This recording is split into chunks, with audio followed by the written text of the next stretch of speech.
Hello my dear students, आज हम लोग पढ़ने वाले हैं ग्रामर का एक न्यू टॉपिक जिसका नाम है वर्ब। ये बहुत ही ज़बरदस्त टॉपिक है, बहुत ही बेहतरीन है। सीधा सा बात समझ लीजिए कि आपका जो बॉडी है और जब बॉडी आपका जो सर्वाइव कर रहा है, जो आप एक्सटेंस करते हो, आप जो स्टैंड करते हो, तो कहीं ना कहीं उसमें सबसे बड़ा रोल हमारे उसका बोन का है। वैसे ही इंग्लिश लैंग्वेज में अगर कोई सेंटेंस आप क्रिएट करते हो, जब आप कुछ बोलते हो, जब आप कुछ लिखते हो, तो उस सारे कंडीशंस में वर्ब का बहुत बड़ा रोल होता है। तो आज वो सबसे one of the most important topic लेकर उपस्थित हुए हैं जिनका नाम है वर्ब, जो कि पार्ट्स ऑफ स्पीच का फोर्थ काइंड है। और एक्चुअली इससे पहले भी हमने प्रीवियस क्लास में जो पार्ट्स ऑफ स्पीच के बारे में बताया है कि आप अच्छी तरह जानते हैं कि जितने भी वर्ड्स है इंग्लिश का, जितने भी वर्ड्स हैं उनको क्लासिफाइड किया गया है। All words are divided into 8 groups that is called parts of speech. अंग्रेजी की दुनिया में जितने भी शब्द हैं और उन तमाम वर्ड्सों को 8 पार्ट्स में डिवाइड किया गया है, जिसका नाम as a parts of speech के रूप में जाना जाता है। और उनका जो फोर्थ काइंड है, चौथा काइंड है, जो आज हम लोग अभी पढ़ रहे हैं, जिसका नाम है वर्ब। और ये जो वर्ब है, जिसको हिंदी में क्रिया बोलते हैं, क्रिया को आप काम भी बोल सकते हो, हाँ कार्य भी बोल सकते हो। तो अगर आप कुछ करते हो, जब आप आते हो, जाते हो, खाते हो, पीते हो, सोते हो, बैठते हो, लिखते हो, पढ़ते हो, तो कुछ न कुछ काम होता है। आप पूरे दिन कुछ न कुछ काम करते हो और उस सारे काम जो होता है, जिसे इंग्लिश में एक्शन वर्ड्स बोला जाता है। हम वर्ब्स को इंग्लिश में एक्शन वर्ड्स भी बोलते हैं। और एक्शन वर्ड्स क्या होता है? जिससे किसी काम का होना या जाना जाता है। तो चलिए हम लोग एक डेफिनेशन की ओर चलेंगे कि आखिर वर्ब किसे कहते हैं, what is a verb in English. हम इंग्लिश में वर्ब जो बोलेंगे वो किसको बोलेंगे, आखिर उसका मीन्स क्या है, वर्ब किस टाइप का वर्ड होता है। क्योंकि जितने भी वर्ड्स है उन सभी वर्ड्स का कुछ न कुछ अपना वर्क है, कुछ न कुछ उसका एक वे है। तो ये जो वर्ब है, verb is a word which is used for saying something about some person और थिंग। यहाँ देखिए, हालांकि मैंने 2-3 डेफिनेशन यहाँ पे क्रिएट किया है और सबका मोटो सेम है। ऐसा नहीं कि सबका अलग अलग, मोटो सेम है, बट डेफिनेशन का जो रिटन स्किल है वो अलग अलग है। तो यहाँ जो डेफिनेशन मैंने लिखा है कि a verb is a word, verb जो होता है लाइक नाउन प्रोनाउन एडजेक्टिव, उनकी तरह ही वर्ब भी एक वर्ड होता है। और ये वर्ब जो वर्ड है, जिनका प्रयोग हम कुछ कहने के लिए अबाउट सम पर्सन और थिंग, कोई व्यक्ति या कोई वस्तु के बारे में, अगर कोई व्यक्ति है या कोई वस्तु है, पर्सन है और थिंग है, उनके बारे में कुछ कहने के लिए करते हैं, तो उसी शब्द को वर्ब कहा जाता है। और करके देख लीजिए, मैंने एक और डेफिनेशन डिफाइन किया है यहाँ पे कि the word which says something about the action of the doer और सब्जेक्ट, डूअर या सब्जेक्ट उसी को बोलते हैं, इज कॉल्ड वर्ब। वर्ब वह होता है वैसी शब्द जो about the action of the doer, यानी सब्जेक्ट के, सब्जेक्ट में कौन हो सकता है, कोई पर्सन और थिंग हो सकता है। सब्जेक्ट में या तो कोई व्यक्ति भी हो सकता है या कोई वस्तु भी हो सकता है। तो उन सब्जेक्ट के काम के बारे में, एक्शन ऑफ द डूअर या सब्जेक्ट, सब्जेक्ट के काम के बारे में कुछ कहता है, तो उन शब्द को वर्ब कहा जाता है। एक और डिफाइन मैंने किया है, उसको भी देख लीजिए, सबका मोटो सेम है, कोई घबराने की बात नहीं है। Verb is a word, verb एक वर्ड होता है which is used to describe an action, state और occurrence of the subject। Verb एक वर्ड है और ये वर्ड जिनका प्रयोग हम किसी सब्जेक्ट के क्या करने के लिए, उसके एक्शन को डिस्क्राइब करते हैं कि सब्जेक्ट क्या कर रहा है, सब्जेक्ट के बारे में कुछ कहा जा रहा है, या उसकी स्थिति क्या है, सब्जेक्ट का स्थिति क्या है, वो किस स्थिति में है, या उनकी घटना के बारे में। तो ऐसे कंडीशन में हम उसे वर्ब कहते हैं। देखिए यहाँ जो हमने डेफिनेशन लिखा, उसी को मैंने एक ट्रिक बनाया हुआ है। अब इस ट्रिक के माध्यम से देखो, बहुत इजी है, समझ जाएंगे।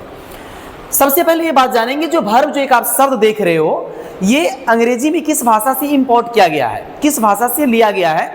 तो ये दी वर्ड जो वर्ब है, ये वर्ब जो है एक लैटिन लैंग्वेज से लिया गया है। और लैटिन लैंग्वेज के एक वर्बम जो एक वर्ड है, इस वर्ड से लिया गया, वर्बम से वर्ब लिया गया है। क्योंकि अंग्रेजी में जितने भी मोस्ट ऑफ वर्ड्स हैं वो कहीं ना कहीं से इंपोर्ट किया गया है।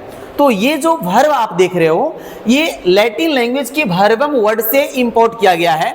तो वर्ब एक वर्ड है, मैंने जो अभी प्रीवियस में डिफाइन किया है, जो मैंने परिभाषा लिखा है, उसी परिभाषा को मैंने यहाँ एक ट्रिक में बताया है इस डायग्राम के माध्यम से, और डेफिनेटली आपको बेहतरीन कंसेप्ट मिलेगा।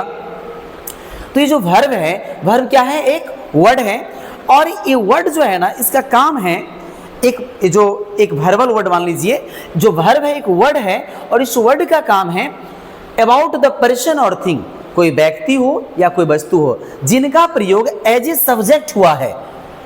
कोई व्यक्ति या कोई वस्तु, पर्सन और थिंग का प्रयोग एज ए सब्जेक्ट हुआ है, उनके बारे में, उन सब्जेक्ट के एक्शन को, उन सब्जेक्ट के स्टेट को और उनके इवेंट को बताता है। अगर कोई शब्द, कोई वर्ड सब्जेक्ट में कौन हो सकता है, सब्जेक्ट में पर्सन भी हो सकता है, सब्जेक्ट में थिंग भी हो सकता है, अगर इसके एक्शन को, स्टेट को और इवेंट को बताता है, उन्हीं शब्द को क्या कहते हैं, वर्ब कहते हैं। Is that clear? डेफिनेटली समझ में आया होगा। नहीं समझे फिर एक बार समझिए, बहुत इजी वर्क में इसको बताया गया है। वर्ब क्या है, एक वर्ड है, और इस वर्ड का क्या काम है, ये वर्ड किसी पर्सन या किसी थिंग, पर्सन और थिंग का प्रयोग एज ए सब्जेक्ट होगा, और उन सब्जेक्ट के या तो एक्शन को, स्टेट को या इवेंट को बताता है। हम उन शब्द को क्या कहते हैं, वर्ब कहते हैं।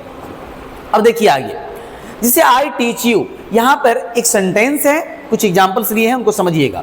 आई टीच यू, तो इसमें यहां पर तो तीन शब्द है, आई है, टीच है, यू है, तीन शब्द है, लेकिन इनमें कौन सा ऐसा शब्द है जो सब्जेक्ट के बारे में, उसके काम को, उसके इंसिडेंट को या उसके एक्टिविटी को, उसके स्टेट को बताता है। तो यहाँ जो टीच है, टीच एक शब्द है, और ये टीच जो है सब्जेक्ट के बारे में कुछ कहता है, और सब्जेक्ट यहाँ पर आई है, क्योंकि डूअर जो है ना आई है।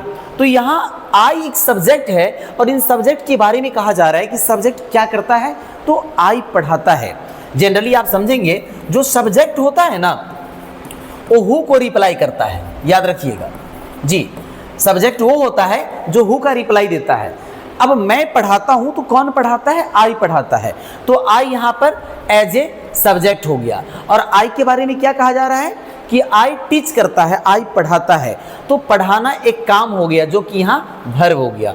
यू स्पीक इंग्लिश, तुम अंग्रेजी बोलते हो, तो यहाँ पे स्पीक एक एक्शन है, और ये एक्शन कौन करता है, एक्शन करने वाला यहाँ यू है।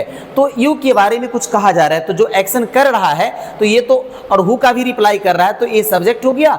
और यू के बारे में कहा जा रहा है कि यू क्या करता है, तो यू के एक्शन को बताता है, यू सब्जेक्ट है।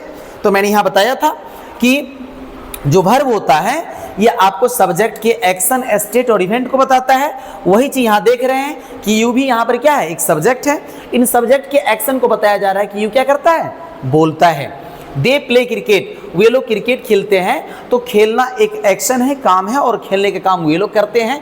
तो ये एक्शन को करने वाले हैं, जो हु का भी रिप्लाई देते हैं कि कौन खेलते हैं, तो वे लोग खेलते हैं। तो दे यहाँ पर एज ए सब्जेक्ट हो गया, और प्ले यहाँ पर एक्शन वर्ड हो गया, जो कि एक वर्ब हो गया। तो ये आप जो देख रहे हो, टीच, स्पीक और प्ले, ये सारे जो सेंटेंसेज हैं, इसमें ये तीनों वर्ड जो है ए एज किसके रूप में प्रयोग हुआ है, एज वर्ब्स के रूप में प्रयोग किया गया है। तो मैंने देयरफॉर लिखा है यहाँ पे सब में से निकाल करके, टीच, स्पीक और प्ले। ये जो आप वर्ड्स देख रहे हो, ये क्या है, रिलेटेड टू वर्ब है। अब हम बात करेंगे कि वर्ब बहुत सारा है, बट यहाँ पे जो चीफ काइंड्स है, मैंने उसी को लिखा है।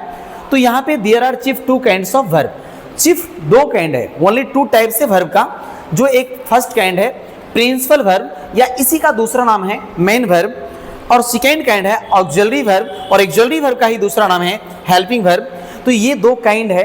बाय द वे एडवांस के लिए तो मैंने बहुत लिखा है, जो आप दर्जनों देखेंगे, यहाँ पर 1.5 दर्जन काइंड लिखा हुआ है, जो हम लोग नेक्स्ट वीडियो में पढ़ेंगे, नेक्स्ट क्लास में पढ़ेंगे, है ना। अभी आपको हमने बताया कि वर्ब क्या है, वर्ब किस वर्ड से आया है, तो वर्ब आया है वर्बम वर्ड, लैटिन वर्ड से आया है। और वर्ब क्या करता है, ये किसी सब्जेक्ट को तीन चीज बता सकता है, एक्शन को, स्टेट को, इवेंट को।